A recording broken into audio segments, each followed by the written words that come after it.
आज आपके जनपद बाराबंकी में आज़ाद समाज पार्टी के जिला अध्यक्ष एडवोकेट वसी हैदर से मुलाकात के दौरान कुछ जो है वर्तमान प्रदेश की राजनीति पर वार्ता की गई, जिसके क्रम में मैं आपको वसी हैदर जिला अध्यक्ष जनपद बाराबंकी आज़ाद समाज पार्टी से मिलाना चाहता हूं और कुछ वर्तमान परिवेश में हम उनसे प्रश्नों का जवाब चाहेंगे। तो सबसे पहले वसी हैदर साहब, आप अपना परिचय दें।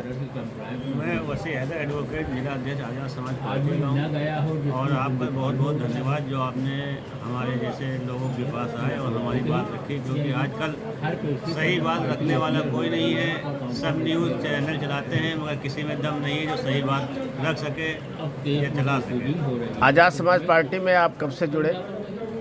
हमको आज़ाद समाज पार्टी जब से आज़ाद समाज पार्टी बनी है तब से मैं जुड़ा हूँ, क्योंकि भाई चंद्रशेखर आज़ाद जी की नीतियों से और उनके विचारों से मैं बहुत प्रभावित था और ऐसा कोई है नहीं इस समय जो इतना संघर्ष करता हो। इससे पहले भी आपने कभी किसी पार्टी में राजनीति किया?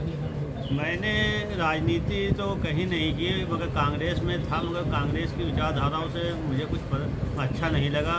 बहुत छोटे से पद पे था कांग्रेस में, मगर वो मुझे अच्छा नहीं लगा। और जब मैंने चंद्रशेखर भाई ने जब पार्टी की स्थापना की तो मैं बाराबंकी का पहला व्यक्ति हूँ जिसने आज़ाद समाज पार्टी की सदस्यता ली। कांग्रेस जैसी जो 70 साल हुकूमत करने वाली इतनी बड़ी विशाल पार्टी को आपने क्यों छोड़ा?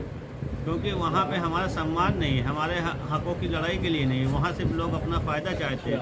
हमें उनको फ़ायदा, राजनीतिक पार्टियों को फ़ायदा नहीं देना है। हम लोगों ने बहुत दिन राजनीतिक पार्टियों को फ़ायदा दिया। तो आज़ाद समाज पार्टी में क्या खूबी दिखी जो कांग्रेस में नहीं दिखी? आज़ाद समाज पार्टी में जैसे हमारे भाई चंद्रशेखर आज़ाद जी हैं, इन्होंने हर जगह हम लोगों की लड़ाई लड़ी है। चाहे जहाँ पे भी देखिए लड़ाई लड़ने वाला होना चाहिए, ये थोड़ी ना होना चाहिए कि हम घर में बैठे सिर्फ अपनी रोटियाँ सेकें। तो वर्तमान परिवेश में भारत जोड़ो यात्रा में राहुल गांधी सब कुछ जो है न्यौछावर करके गलियों में पार्टी को मजबूत कर रहे हैं, तो उनके विषय में क्या कहेंगे?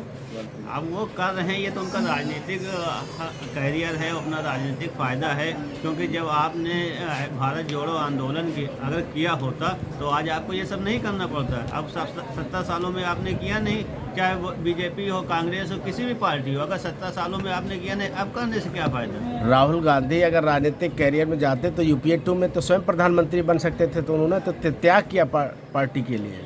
पार्टी के लिए ये तो राजनीतिक दिखावा है। अगर दिखावा ना होता तो आज जनता नकार रही है किसी भी पार्टी को, किसी भी नेता को अगर नकार रही है तो उसमें कहीं ना कहीं कुछ ना कुछ गलती ज़रूर है। ऐसा नहीं है कि समाज जानती नहीं है, जनता यह जानती नहीं कि आप उनके लिए क्या कर रहे हैं। तो आज़ाद समाज पार्टी का क्या उद्देश्य है? आज़ाद समाज पार्टी का सबसे पहला उद्देश्य यह है कि जो दबे कुचले लोग हैं, चाहे वो SC ST हो या अल्पसंख्यक हो या कोई भी हो, किसी एक के लिए हम लोग नहीं लड़ रहे हैं। हम उन दबे कुचलों के लिए लड़ रहे हैं जिनको आज तक की न्याय नहीं मिला, जिनकी कहीं सुनी नहीं जाती है।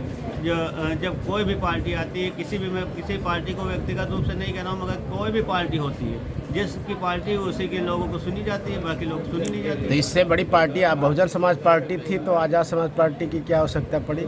बहुजन समाज पार्टी की जो हालत है तो आप देख ही सकते हैं कि उसमें हमें कुछ कहने की ज़रूरत नहीं है कि क्या पार्टी ऐसे चलाई जाती है। उस क्रांतिकारी जैसे माननीय काशीराम साहब ने बहुजन समाज पार्टी बनाई थी तो कुछ सोच के बनाई थी, मगर ये नहीं सोच के बनाया था कि हम जो है कमरे में बैठ के ट्विटर और फेसबुक से चलाएंगे पार्टी। उन्होंने ये कभी नहीं किया। चुनाव में जो है जिले में चुनाव लड़े तो कितनी सीटों पे चुनाव लड़ा गया? यहाँ जब जिले में हम लोग चुनाव लड़े थे तो क्योंकि हमारी पार्टी गठबंधन से थी तो सभी सीटों पे हमने लोग लड़े थे। कितना वोट मिला? वोट तो अभी जिस हिसाब से हमारी पार्टी है उस हिसाब से मिला है। बहुजन समाज पार्टी को कितना वोट मिला? बहुजन समाज पार्टी की वो इतने दिन पुरानी पार्टी है। दूसरी चीज़, अभी हम लोगों तक पहुंच नहीं है। और हमारी पार्टी को कितने दिन हुए? अभी हमारी पार्टी को 3 साल हुए हैं। तो आगामी चुनाव को लेकर क्या तैयारी है? आगामी चुनाव को लेकर हम लोगों ने पूरी तैयारियां कर ली और हर लगभग जितने भी निकाय चुनाव हैं, नगर पालिका हैं, सब पे चुनाव लड़ेंगे और जीतेंगे। कितने प्रत्याशी आपने अभी तक घोषित किया? अभी हमारी पार्टी का कोई दिशा निर्देश नहीं आया, ना घोषित करने के लिए आया, मगर लोग हमसे टिकट मांग रहे हैं और या बहुत से लोग मांग रहे हैं, मगर अभी हम कुछ कह नहीं सकते। विधानसभा और लोकसभा चुनाव में EVM से जो चुनाव होता है, इसके विषय में आपका क्या कहना है? विधानसभा जो में में जो चुनाव होते हैं, लोकसभा में जो चुनाव होते हैं, ये हम क्या, ये पूरी जनता जानती है, हर आदमी जानता है कि ईवीएम की सेटिंग है तो बीजेपी है। बीजेपी अगर ईवीएम ना होता तो शायद बीजेपी ना होती। तो ईवीएम हटाने को लेकर आज़ाद समाज पार्टी क्या संघर्ष कर रही है, क्या रणनीति है इसमें? इसमें जो है हमारे यहाँ हमारे राष्ट्रीय अध्यक्ष जो है इस पर रणनीति बना रहे हैं। इस पर जल्दी हम लोग कोई ठोस कदम उठाएंगे ताकि ये ईवीएम हटाओ तभी देश बचेगा, और ईवीएम हटाएंगे देश बचेगा, और जब देश बचेगा ईवीएम हटेगी तो संविधान भी बचेगा। नहीं तो क्योंकि आज के इसमें जो काम चल रहा है बीजेपी का, ये संविधान विरोधी का चल रहा है। कोई आप काम बता दीजिए जो बीजेपी ने संविधान के अंतर्गत काम किया हो। भूमाफिया के खिलाफ जो है बुलडोजर चला रही है वर्तमान बीजेपी सरकार। तो आप कहते हैं कि भूमाफिया, हम कहते हैं वो भूमाफिया थे, वो गलत थे। अगर वो चाहे जो भी हो, A to Z किसी का पर्सनली नहीं, चाहे अतीक अहमद हो या जो भी हो, वो गलत थे। मगर ये कौन सी बात है कि आप उनके घर तोड़ देते हैं? अगर यही करना हो तो आपका वो अदालत और कोर्ट बंद। बाराबंकी जनपद में भी जो है 400 लोगों को घर गिराने की नोटिस है। इस संबंध में आपका क्या कहना? तो वही तो मैं कह रहा हूँ ना कि संविधान से चलिए, ये कोर्ट है, फैसला है, अदालत है, वकील हैं, जज है, ये सब कोर्ट बंद कर दीजिए। तो सरकार कह रही है कि ग्रीन बेल्ट में जमुरिया नाला और जो है रेठ नदी के किनारे ग्रीन बेल्ट में बने थे मकान, और पहले से ग्रीन बेल्ट थी, इसलिए गैर कानूनी है, इसलिए इनको ध्वस्तीकरण कराया जाना। तो सरकार को क्या पहले नहीं पता था? क्या पहले उन अधिकारियों को नहीं पता? प्लाट खरीदने और बेचने वाले लोगों को भी तो पता होना चाहिए था। नहीं तो अगर उनको बचा था, जो जिन अधिकारियों ने इसको जो दाखिल खारिज किया है, पैसा लिया है, जिन्होंने प्लाटिंग करवाई है, उनके खिलाफ सरकार क्यों कार्रवाई नहीं करती? वो तो अपनी तिजोरी भर के घर में बैठ गए, अब पिसेगा आम जनता। ये कौन सी बात? अल्पसंख्यक हितों को लेके आपकी क्या तैयारी है? अल्पसंख्यकों के लिए हमारी पार्टी पूरी तरह कार्य कर रही है, और आने वाले समय में जब हमारी पार्टी की सरकार आएगी तो हम लोग पूरी तरह अल्पसंख्यकों के साथ हैं, और कहीं पे किसी का शोषण नहीं होने देंगे। यहाँ आप एक जाति विशेष के लिए नहीं है, हम लोग सबके लिए हैं, जिनका शोषण होता है, जिनका आज तक भी शोषण होता है। जैसे अभी आपने देखा कि 35 साल बाद एक ग्राम बसारी में भूमाफियाओं ने ज़मीन कब्जा कर रखा था, उसको हमारे भीम आर्मी भारतीय एकता मिशन ने छुड़वाया है।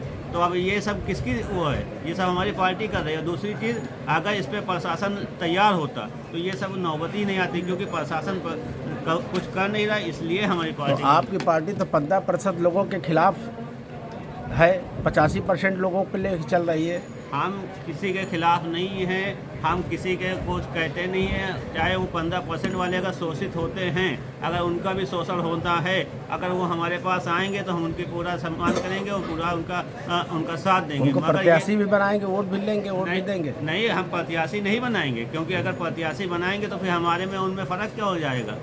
तो मतलब बीजेपी की तरह आप भी जो है बीजेपी जैसे मुसलमानों के खिलाफ चल रही है, आप 15% लोगों के खिलाफ चल रहे हैं। हम किसी के खिलाफ नहीं, हमने आपसे कहा ना, मैं खिलाफ, हम लोग, हमारी पार्टी किसी के खिलाफ नहीं है।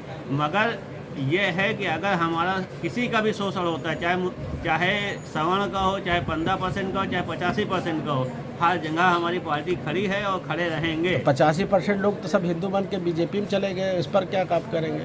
अब ये तो समय बता रहा है कि हिंदू बन के गए, हिंदू बन के चले गए, इसी वजह से 1200 रुपये सिलेंडर हो गया, आने वाले में 200 रुपये का तेल हो जाएगा, तो हिंदू बने, ये तो अच्छी बात है। तो वर्तमान परिवेश में जो है नववर्ष जो है बना रही है, हिंदू नववर्ष मना रही है, और पूरे ज़िले और ज़िले वाइज प्रदेश को रंग रही है, और सांप्रदायिक उन्माद की ओर बीजेपी ले जा रही है। तो इसमें आप क्या कर रहे हैं? जैसा कि बीजेपी शुरुआत से कर रही है कि उसका सिर्फ काम क्या है कि सांप्रदायिक उन्माद फैला के अपनी सरकार बनाना, बाकी और कोई काम नहीं, क्योंकि उनके पास कुछ है ही नहीं। तो 1200 रुपये का सिलेंडर लेने के बाद जनता संतुष्ट है, और जो है 150 रुपये का तेल लेने के बाद संतुष्ट है, तो उसके बाद भी जो है अब इसमें ईवीएम का खेल मान रहे हैं कि जो है उनके कार्यशैली कार्यकुशलता का मान रहे हैं? ये तो आप हमसे अच्छी तरीके जानते हो, तो पब्लिक में जाइए तो पता चल जाएगा। जो ये वर्तमान सरकार है, इसने क्या योजना निकाली थी, उज्ज्वल भारत योजना। सिलेंडर तो सबको दे दिया, भराने के पैसे नहीं, तो लोग उसको क्या कर रहे हैं? अखिलेश यादव को जो है एक जो है यज्ञ में गए थे, उनको जो है काला झंडा दिखा के उठाया गया। ये तो यही तो धार्मिक उन्माद फैला रहे हैं ना, अखिलेश यादव हो या कोई हो। राष्ट्रपति रामनाथ कोविंद जी पुष्कर मंदिर में गए थे, उनको सीढ़ी से आगे नहीं बढ़ने दिया गया। क्योंकि यही तो है, यही तो हम लोग संविधान से चलाना चाहते हैं, सबको अधिकार बराबर का है।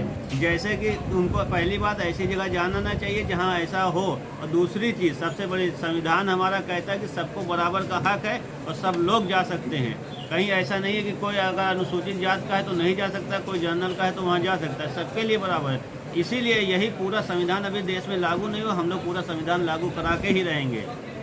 बहुत बहुत धन्यवाद, आपने बात किया।